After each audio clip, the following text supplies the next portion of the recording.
तो जो आपने फर्स्ट अटेम्प्ट दिया था सीपीओ का, उसमें भी आपने सिलेक्शन लिया था? हाँ सर, तो मैं सीरियसली भी नहीं ले रहा था उसको, ओके। क्योंकि मतलब बस ये था कि सिलेक्शन हो रहा है और बहुत सारे रीजन थे, ऊपर से डिप्रेशन बहुत आ रहा था, तो मेंस का पेपर नहीं तो दिया मेंस आपने? छोड़ दिया था सर मैंने अपना। मतलब एडिशनल कुछ नहीं किया, पढ़ा, हाँ। पबजी खेला, उसमें भी पबजी खेल रहा हूँ तो वो कैब याद कर रहा हूँ।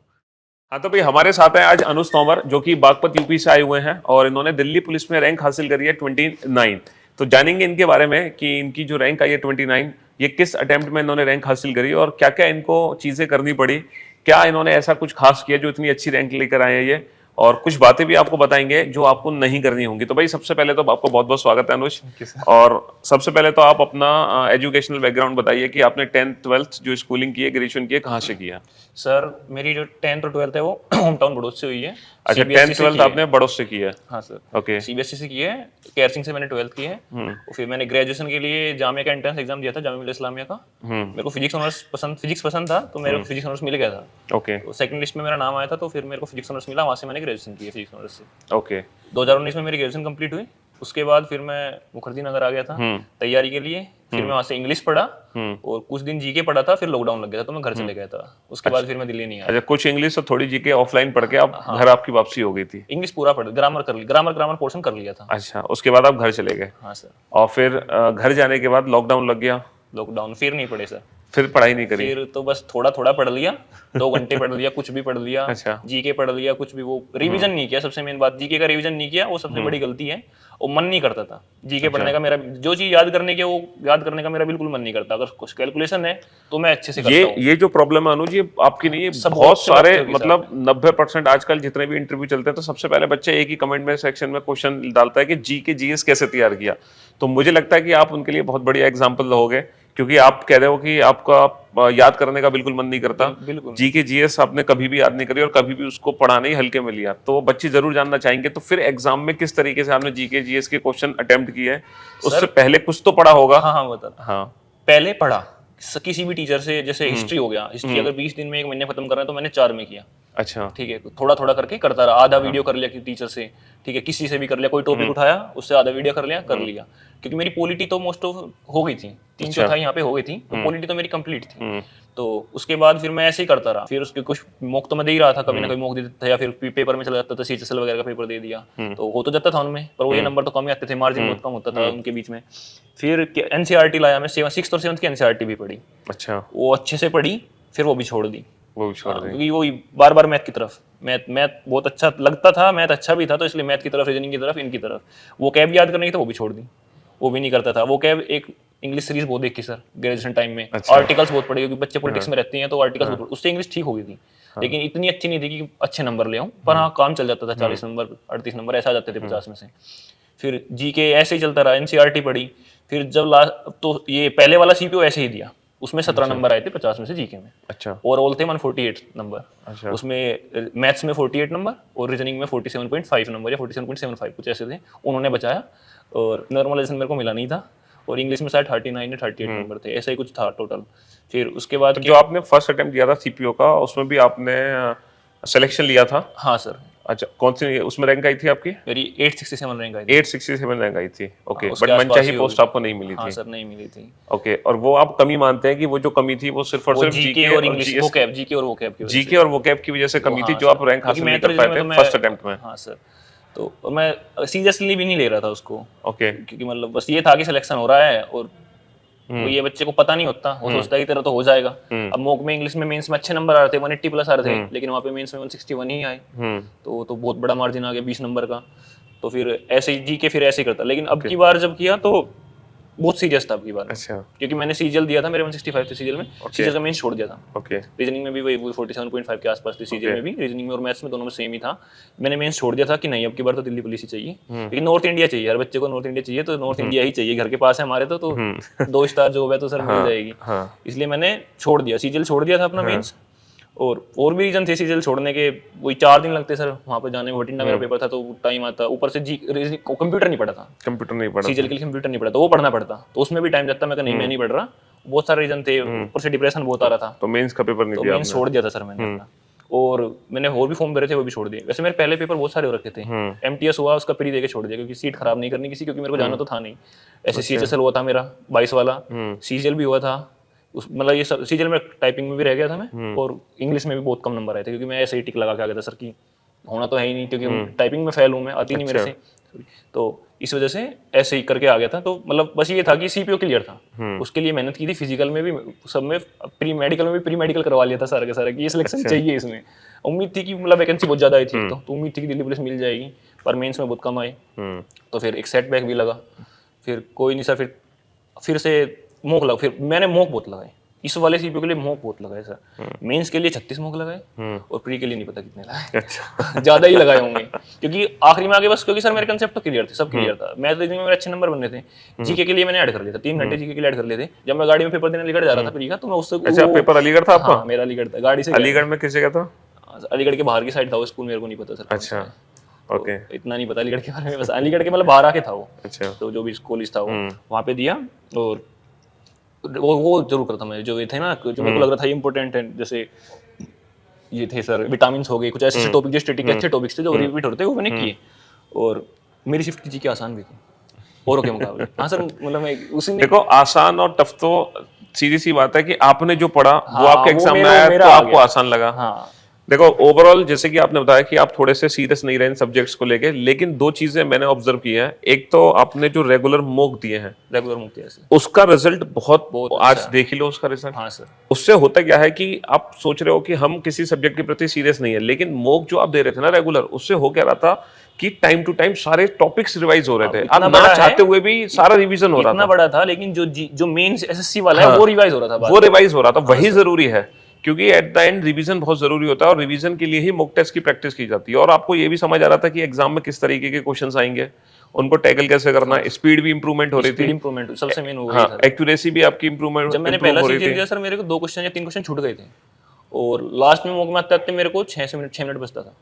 6 मिनट बचता था, मैथ्स के 2 या 3 क्वेश्चन बचते थे उसमें, उनमें से 2 कर पाता था, एक छूट जाता था, या तीनों भी हो जाते थे, गलती हो जाता था, कुछ ऐसा था। ओरिजिनिंग का 1 या 2 क्वेश्चन और तो सब मैं कर देता था। तो उस 6 मिनट में 5 क्वेश्चन करने होते थे, मतलब 6 मिनट मेरे को बचते, 11 मिनट भी बचे, जो मॉक आसान था या जो पेपर आसान पड़ा वो हो जाता था। लेकिन मॉक का फायदा ये मिला कि टच में रहा, हर कंसेप्ट के टच में रहा, ये फायदा मिला। इसलिए मॉक टेस्ट लेकिन लगाना। मॉक का सर एक चीज़ और, कभी पोज नहीं किया। मॉक दिया तो सिंगल शिफ्ट में दिया, हाँ। और अगर पोज हो गया किसी कारण से तो उसको कंसिडर नहीं किया, नहीं मतलब मन में अंदर ये रहेगी कि ये पोज नहीं होना था। हाँ, ये वाला नहीं, ये बहुत जरूरी है, क्योंकि आपके माइंड में मतलब एक तो आप इस जॉब के प्रति सीरियस थे कि सीपीयू में ही सिलेक्शन लेना है, डीपी। हाँ, डीपी दिल्ली पुलिस ही सिलेक्शन लेना है आपको। और दूसरा ये था कि आप जो मॉक दे रहे थे वो काफी सीरियस, एकदम वही एग्जाम जैसे दे रहे हो वही मानकर दे रहे थे। कुछ बच्चे होते हैं मॉक देते हैं लेकिन चलते चलते, जैसे कहा आपने, पॉज कर दिया, नहीं। फिर स्टार्ट कर दिया, तो चलते चलते उस हिसाब से तो जो रेगुलर कंसिस्टेंसी आपकी बनी रही वो ही आपको सिलेक्शन, आप उसको, उसने ही आपको सिलेक्शन दिलाया है। तो इसीलिए मॉक टेस्ट की प्रैक्टिस बहुत जरूरी है, लेकिन मॉक टेस्ट के लिए थोड़ा सा सिलेबस भी होना जरूरी है, बेस्ड क्लियर होना सर। मैं ये तो नहीं कहूँगा कोई ब्रिलियंट हो 1 साल में कर दे सर, मुझे नहीं पता, मेरा तो इतना आईक्यू है नहीं। हाँ। पर मैं तो टच में रहा, जैसे 19 में शुरू किया, शुरू में इंग्लिश बहुत अच्छे से पढ़ा, जिन लगा के पढ़ा, इंस्टाग्राम पे पेज फॉलो कर दिया, क्वेश्चन कर रहा हूँ नहीं कहीं, ठीक है। फिर बीच में गैप दे दिया, वो ठीक है, क्योंकि वहाँ को सराउंडिंग नहीं मिली तैयारी वाली, जो सब लोग थे प्राइवेट सेक्टर के थे, उनके साथ बैडमिंटन चल रहा है, जिम चल रही है, पबजी चल रहा है, सब चल रहा है, पबजी बैन हो गया तो सीओडी चल रहा है, ठीक है। तो ये रहा, लेकिन अच्छा, लॉकडाउन में आपने भी पबजी काफी खेला है? अभी भी खेला सर, मेंस में भी खेला, बहुत खेला, पबजी ही खेला, मतलब एडिशनल कुछ नहीं किया, पढ़ा, पबजी खेला, उसमें भी पबजी खेल रहा हूँ तो वो कैब याद कर रहा हूँ, वो कैब साइड में रख दी, दोस्तों को नहीं बताया कि मैं वो कैब भी याद कर रहा हूँ, पबजी खेल रहा हूँ, माइक म्यूट करके वो कैब रट रहा हूँ, ठीक है, जिससे वे ये ना कहे कि तू तो हमारे साथ खेल नहीं रहा है। तो ये काम भी किया, लेकिन अच्छे से किया। और हाँ, लास्ट में आके लास्ट के 6 महीने सब अच्छे से किया, उसी का रिजल्ट है वो वाला, वो जो लास्ट का पीरियड है वो अच्छे से किया, वो सबको पता है, घर वालों को भी पता है, दोस्तों को भी पता है, सबको पता है, वो बहुत अच्छे से किया लास्ट वाला जो फेज था। वही चीज है। देखो, जब हम मेहनत, करने वाला अगर बच्चा होगा, मेरे को तो 4 साल लगे, करने वाला सर 1 साल में तो सिलेबस होगा, और मेरे हिसाब से कोर्स ले लेना बेटर है।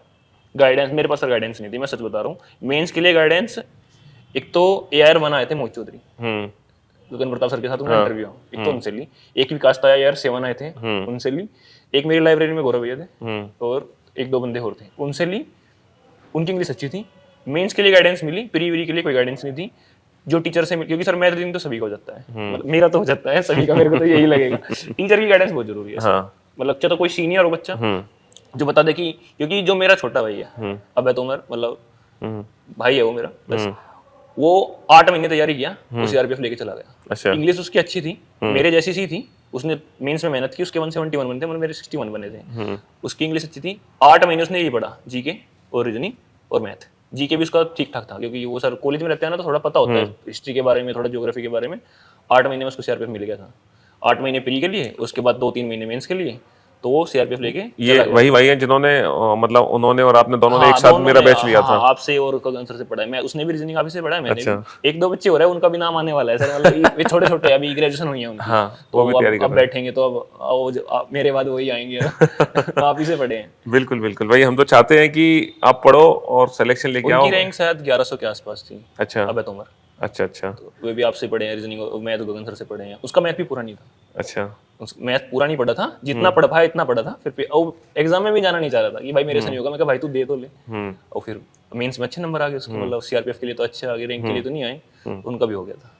चलो भाई, हम तो ऑल द बेस्ट बोलते हैं आपकी फ्यूचर के लिए, और आप आगे तरक्की करो। लेकिन आपने कहा अभी पढ़ने का मन नहीं है, अब तो बस वर्दी पहननी है आपको। अब और कुछ करेंगे सर। चलो तो अच्छा, लास्ट में बच्चों को 2 बातें, एक तो बताओ डूज और डोंट, मतलब क्या बच्चों को कुछ ऐसा करना चाहिए जो आपको लगता है जो आप नहीं कर रहे थे वो कर लेना चाहिए। कंसिस्टेंसी, हाँ, और दूसरी चीज बच्चों को बताओ कि क्या उनको नहीं करना चाहिए। ये 2 बातें जरूर बताओ। टच में रहना है सर, कंसिस्टेंसी रखनी है और रिवीजन करना है। जीके और इंग्लिश का तो रिवीजन करना पड़ेगा। मैं गिव अप करता था, मेरे से रिवीजन नहीं होता था क्योंकि वो बोरिंग लगता था, बार बार वही चीजें पढ़ना।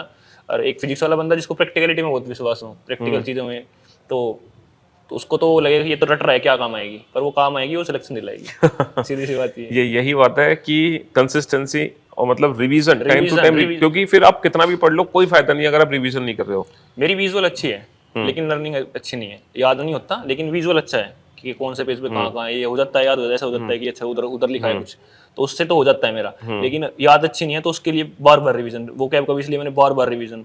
और फिर मॉक दिए, मॉक में सर हर ऑप्शन को, हाँ एक ऑप्शन का एनालिसिस बहुत जरूरी है जीके में और वो कैब में।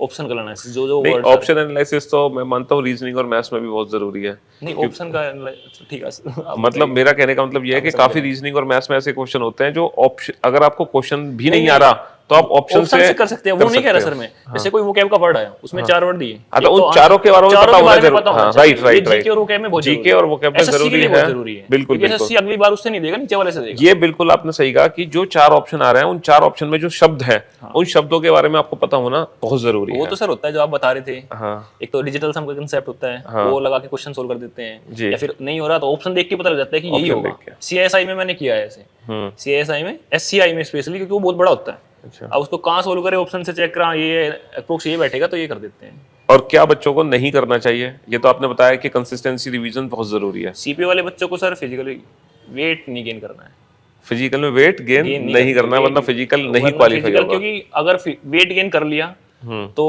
लोड पड़ेगा जॉइंट्स पे।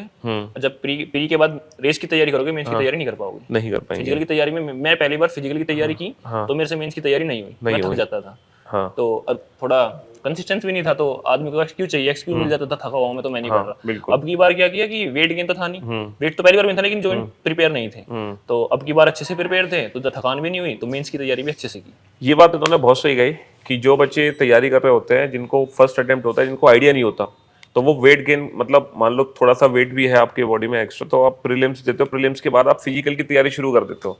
और अगर आपने पहले कभी फिजिकल की तैयारी नहीं करी है और अगर आपका मोटापा है शरीर में, तो फिर ऑब्वियसली बात है बॉडी आपकी पूरी थकान एग्जॉस्ट हो जाएगी भाई, पेन नी पेन होने लगेगा, आपको पढ़ने का मन नहीं करेगा, तो वहां मेंस की तैयारी नहीं हो पाएगी।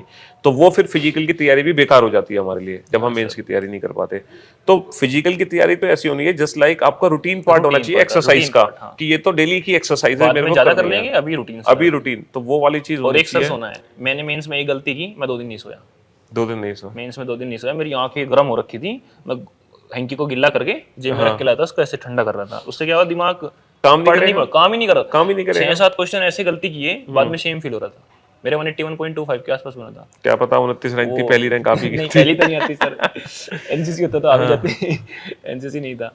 लेकिन मतलब 5-6 क्वेश्चन गलती किए अच्छे वाले, जो होने नहीं थे। नहीं तो ऑब्वियसली बात है, आप बताओ आप 2 दिन नहीं सोए तो ये तो बहुत बड़ी बात होती है, उसमें तो आदमी का आधा दिमाग काम नहीं करेगा। लिया था 2 दिन में, 3 घंटे की नींद लिया था, क्योंकि मेरा दिल्ली पे पड़ता था सेक्टर 62 में, वहाँ पे दोस्त के रूम पे रुका था मैं, तो वहाँ पे 3 घंटे सोया था। पहली रात तो सोया, क्योंकि मैं सर क्या करता हूँ, पूरी रात पढ़ता हूँ, दिन में सोता हूँ, ऐसे मेरा फिर schedule- वो दिन में एग्जाम आ अब वो गया। उस दिन क्या हुआ कि पहली रात तो सोया ही नहीं, अगले दिन ट्रैफिक में निकल गया, गांव से यहाँ पे आया, उसके बाद यहाँ आके खेला दोस्त के साथ पबजी वगैरह खेलना, और फिर सोया ही नहीं, 3 घंटे सोया, फिर वही टेंशन, बार बार वो कैब कर लूँ, वो कैब कर लूँ, बैठ के वो कैब याद कर रहा था वहाँ पे भी।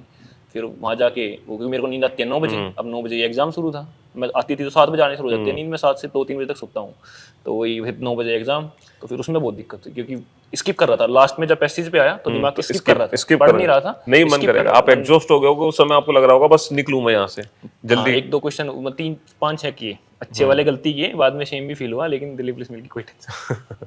चलो भाई, आपकी मेहनत थी, आपको सिलेक्शन मिला। अच्छा, लास्ट में चलते चलते और ये बताओ, आपने रीजनिंग पढ़ी, सबसे ज्यादा मजा किस टॉपिक को पढ़ने में आया?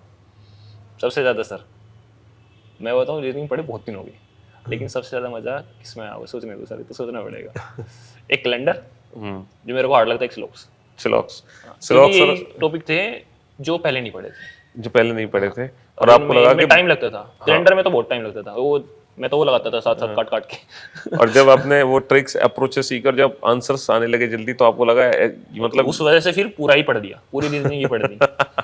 मतलब इन 2 टॉपिक की वजह से फिर आपने पूरी हाँ, रीजनिंग पूरी पढ़ी रीजनिंग ही पढ़ कि दी। चलो अब हर टॉपिक में कुछ ना कुछ सीखने को जरूर टाइम बचेगा, क्योंकि टाइम वो बचेगा। मैथ में यूज हो जाएगा सर को, मैथ में एक क्वेश्चन जरूर आता है जो फंसता है, हम्म तो वो उसके लिए या 1 या 2 किसी का कंसेप्ट क्लियर नहीं था, 2 आएंगे, क्योंकि मेरा सर्कल कंसेप्ट क्लियर नहीं था पहले वाले में, इस वाले में तो था, पहले वाले में नहीं था, तो उस टाइम के ये बचा, मतलब टाइम बचता है, रीजनिंग बहुत टाइम बचाती है मैथ्स के लिए, जिसको मैथ्स में दिक्कत हो रही है। हाँ। और मेरे को तो मैथ्स में भी दिक्कत नहीं थी, लेकिन वो ये है कि ठीक नंबर यार सर, 48 भी ठीक है 50 में से।